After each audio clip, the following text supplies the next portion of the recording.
If anybody asks you what is marriage, ನೀವೇನು ಹೇಳ್ತೀರ? Marriage is A matter of living together ಅಂತ ಹೇಳ್ಬಿಡ್ತೀರ. ಅಂದರೆ ಮದುವೆ ಅಂತ ಹೇಳಿದ್ರೆ ಒಟ್ಟಾಗಿ ಬದುಕೋದು, ಒಟ್ಟಾಗಿ ಬಾಳೋದು ಅಂತ ಹೇಳ್ಬಿಡ್ತೀರ.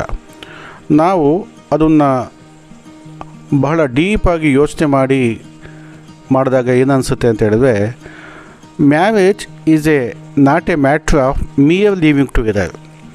It is living together with mutual understanding, mutual care, mutual respect ಅಂತ ಹೇಳಿದ್ರೆ, ಮದುವೆ ಅಂತಕ್ಕಂಥದ್ದು ಕೇವಲ ಒಟ್ಟಾಗಿ ಬದುಕೋದು, ಒಟ್ಟಾಗಿ ಬಾಳೋದಲ್ಲ.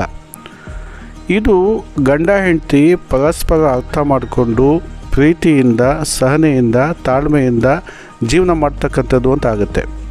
ಒಬ್ಬ ಮನುಷ್ಯನಿಗೆ ಎಷ್ಟೇ ಸಂಪತ್ತು, ಹಣ ಇದ್ದರೂ ಕೂಡ ಅವನ ದಾಂಪತ್ಯ ಜೀವನ ಚೆನ್ನಾಗಿಲ್ಲ ಅಂತ ಹೇಳಿದ್ರೆ ಅವನಿಗೆ ಸುಖ ಸಂತೋಷಗಳು ಸಿಗೋದಿಲ್ಲ. ಒಬ್ಬ ವ್ಯಕ್ತಿಗೆ ಇಡೀ ಜಗತ್ತೇ ಮರ್ಯಾದೆ ಕೊಟ್ಟಿಲ್ಲ ಅಂದರೂ ಕೂಡ ತನ್ನ ಹೆಂಡತಿ ಮನೆಯಲ್ಲಿ ಮರ್ಯಾದೆ ಕೊಟ್ಟರೆ ಅವನು ಸುಖವಾಗಿ ಸಂತೋಷವಾಗಿ ಬದುಕೋದಕ್ಕೆ ಸಾಧ್ಯ ಆಗುತ್ತೆ. ಇಡೀ ಜಗತ್ತೇ ಮರ್ಯಾದೆ ಕೊಡ್ತಾ ಇದೆ, ಆದರೆ ತನ್ನ ಹೆಂಡತಿ ತನ್ನ ಮನೆಯಲ್ಲಿ ಮರ್ಯಾದೆ ಕೊಡ್ತಾ ಇಲ್ಲ ಅಂತ ಹೇಳಿದ್ರೆ ಅವನು ಸುಖವಾಗಿ ಸಂತೋಷವಾಗಿ ಬದುಕೋದಕ್ಕೆ ಸಾಧ್ಯ ಆಗೋದಿಲ್ಲ.